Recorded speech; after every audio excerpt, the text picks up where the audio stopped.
नमस्कार दोस्तों, आज है 20 सितंबर और स्वागत है आपका आपके अपने चैनल रॉयल एमपी में। यहाँ पर आप सुनते हैं मध्य प्रदेश की सभी महत्वपूर्ण खबरें। आज की खबरों की शुरुआत करते हैं मुख्य समाचारों से। गरीब कल्याण सप्ताह के अंतर्गत प्रदेश में मनाया गया वनाधिकार दिवस। 23,000 लोगों को मिले वन भूमि के पट्टे। प्रधानमंत्री नरेंद्र मोदी 27 सितंबर को आकाशवाणी से करेंगे मन की बात। राज्य के कॉलेजों में 2 माह तक होगी ऑनलाइन पढ़ाई। आकाशवाणी से प्रसारित होंगे व्याख्यान। हमारी विशेष श्रृंखला अच्छी खबर में कल सुनिए मंदसौर में कबाड़ से कमाल करने वाली आंगनबाड़ी महिलाओं की कहानी। खबरों पे चलते हैं विस्तार से। मध्य प्रदेश में कल गरीब कल्याण सप्ताह के अंतर्गत वनाधिकार दिवस मनाया गया। इस अवसर पर कल 23,000 वनाधिकार पट्टों का वितरण किया गया। भोपाल स्थित जनजातीय संग्रहालय में आयोजित राज्य स्तरीय कार्यक्रम में हितग्राहियों को पट्टों का वितरण करते हुए मुख्यमंत्री शिवराज सिंह चौहान ने कहा कि आदिवासी भाई बहनों के कल्याण और विकास के लिए राज्य सरकार निरंतर सक्रिय है। प्रदेश में आश्रम, शालाएं, छात्रावास, एकलव्य विद्यालय बड़ी संख्या में स्थापित किए गए हैं। कार्यक्रम में मौजूद आदिम जाति कल्याण मंत्री मीना सिंह ने कहा कि अब तक 3 लाख पट्टों का वितरण किया जा चुका है। जिला स्तरीय कार्यक्रमों में राज्य मंत्रिमंडल के सदस्यों और अन्य जनप्रतिनिधियों ने हितग्राहियों को वनाधिकार पट्टे वितरित किए। उमरिया जिले में 1,118 हितग्राहियों को पट्टे वितरित किए गए। हितग्राहियों ने अपनी प्रतिक्रिया में बताया कि पट्टा मिलने से वे बहुत खुश हैं। गुना जिले में 1,192, सतना में 338, छतरपुर में 74, सागर में 63, शिवपुर में 15, देवास में 300 और सीहोर, शिवपुरी, निवाड़ी, रायसेन, कटनी, खंडवा, सीधी, होशंगाबाद जिलों में भी आदिवासियों को वन अधिकार प्रमाण पत्रों का वितरण किया गया। प्रदेश में कोरोना संक्रमितों की संख्या 1 लाख से ज़्यादा हो गई है। वहीं करीब 77,000 मरीज अब तक ठीक भी हो चुके हैं। राजधानी भोपाल में कल कोरोना संक्रमण के रिकॉर्ड 307 नए मामले सामने आने के बाद संक्रमितों की संख्या बढ़कर 14,900 से अधिक हो गई है। देवास जिले में कल 24 नए कोरोना मरीज मिले हैं। अब जिले में संक्रमितों की संख्या 1,102 हो गई। उमरिया जिले में कल 23 नए मरीज मिलने के बाद संख्या बढ़कर 153 हो गई। सीहोर जिले में 14 नए कोरोना संक्रमित मिलने के बाद संख्या बढ़कर 1,259 हो गई। खंडवा में 15 और सिवनी में 45 नए संक्रमित मिले हैं। प्रधानमंत्री नरेंद्र मोदी 27 सितंबर को आकाशवाणी पर मन की बात कार्यक्रम में देश विदेश के लोगों के साथ अपने विचार साझा करेंगे। यह मासिक रेडियो कार्यक्रम की 69वीं कड़ी होगी। लोग अपने विचार नमो ऐप या MyGov ओपन फोरम पर भी साझा कर सकते हैं। टोल फ्री नंबर 1800117800 पर भी डायल कर अपने विचार रिकॉर्ड कराए जा सकते हैं।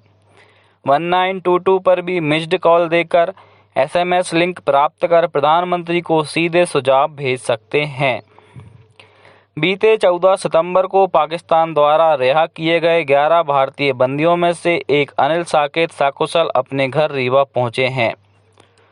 राज्यसभा ने कल दिवाला और ऋण शोधन अक्षमता संहिता द्वितीय संशोधन विधेयक 2020 पारित कर दिया। इसमें व्यक्तियों और कंपनियों की दिवाला और ऋण शोधन अक्षमता की स्थिति से निपटने के लिए 2016 की संहिता में संशोधन किया गया है। ऋण शोधन अक्षमता एक ऐसी स्थिति है जिसमें कोई व्यक्ति या कंपनी अपने बकाया कर्ज की राशि चुकाने में असमर्थ हो जाता है। विधेयक में संहिता के तहत कंपनी के दिवाला होने की प्रक्रिया को अस्थायी रूप से निलंबित करने की भी व्यवस्था है। यह संशोधन इस साल जून में लागू किए गए दिवाला और ऋण शोधन अक्षमता संहिता संशोधन अध्यादेश 2020 का स्थान लेगा। कोरोना संकट के चलते कॉलेजों में 1 अक्टूबर से 30 नवंबर तक 2 माह ऑनलाइन पढ़ाई होगी। छात्रों को आकाशवाणी के जरिए पढ़ाया जाएगा। प्रतिदिन तय समय पर 3-3 घंटे स्नातक और स्नातकोत्तर पाठ्यक्रम के व्याख्यान होंगे। प्रदेश भर के सरकारी कॉलेजों में इसी तरह पढ़ाई होगी। चूँकि प्रदेश भर में बीकॉम, बीए, बीएससी तथा एमकॉम, एमए, एमएससी का एक ही पाठ्यक्रम है, इसलिए सभी के लिए एक समान लेक्चर जारी किए जाएंगे। अलग अलग कोर्स की अलग अलग क्लास के लेक्चर तैयार कराने का जिम्मा सभी राज्य के विभिन्न विश्वविद्यालयों को सौंपा गया है। सभी को स्वास्थ्य सेवाओं का लाभ देने के उद्देश्य से भारत सरकार आयुष्मान भारत योजना चला रही है। इस योजना के माध्यम से ग्वालियर जिले में भी अधिक से अधिक पात्र लोगों को इसका लाभ मिल सके, इसके लगातार प्रयास किए जा रहे हैं। छिंदवाड़ा जिले के चौरई में अनुविभागीय दंडाधिकारी एसडीएम कार्यालय का घेराव करने के दौरान वहां मौजूद अधिकारियों से अभद्रता करने और शासकीय कार्य में बाधा पहुंचाने सहित अन्य मामलों में पुलिस ने 21 लोगों के खिलाफ प्रकरण दर्ज किया है। इंडियन प्रीमियर लीग आईपीएल के 13वें संस्करण की कल संयुक्त अरब अमीरात यूएई के अबू धाबी में शुरुआत हुई। पहले मैच में मुंबई इंडियंस का मुकाबला चेन्नई सुपर किंग्स से हुआ। कोविड-19 महामारी के चलते टूर्नामेंट को यूएई में स्थानांतरित किया गया है, जिसे सिर्फ टेलीविजन पर देखा जा सकेगा। सभी 60 मैच 3 स्थानों अबू धाबी, शारजहां और दुबई में खेले जाएंगे। और मौसम केंद्र भोपाल ने अगले 24 घंटों के दौरान राज्य के भोपाल, रीवा, शहडोल, इंदौर संभाग सहित अनेक स्थानों में कहीं कहीं बारिश या गरज चमक के साथ बौछारें पड़ने की संभावना जताई है।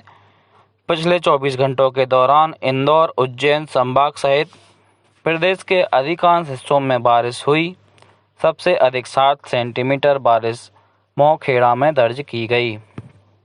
अंत में कुछ समाचार संक्षेप में। सागर में मूर्तिकार कोविड-19 दिशा निर्देशों को ध्यान रखते हुए मिट्टी की दुर्गा प्रतिमाएं बनाने में जुट गए हैं। बुरहानपुर में आदिवासियों के साथ मारपीट के मामले को लेकर जारी प्रदर्शन कल समाप्त हो गया। प्रशासन ने इस मामले में 2 नाकेदारों को सस्पेंड कर दिया है। नरसिंहपुर में पश्चिम मध्य रेलवे द्वारा रेल स्वच्छता पखवाड़े के अंतर्गत स्टेशन परिसर की साफ सफाई की जा रही है। और प्रदेश कांग्रेस अध्यक्ष कमलनाथ ने कल ग्वालियर में पत्रकारों से चर्चा करते हुए कहा कि विधानसभा उपचुनावों से युवाओं का भविष्य तय होगा। अंत में मुख्य समाचार एक बार फिर। गरीब कल्याण सप्ताह के अंतर्गत प्रदेश में मनाया गया वन अधिकार दिवस। 23,000 लोगों को मिले वन भूमि के पट्टे। प्रधानमंत्री नरेंद्र मोदी 27 सितंबर को आकाशवाणी से करेंगे मन की बात। और राज्य के कॉलेजों में 2 माह तक होगी ऑनलाइन पढ़ाई। आकाशवाणी से प्रसारित होंगे सभी व्याख्यान। आज की खबरों में इतना ही। अगर वीडियो पसंद आया हो तो ज़्यादा से ज़्यादा शेयर कीजिए और इस वीडियो को लाइक कीजिए। कल मिलते हैं। धन्यवाद।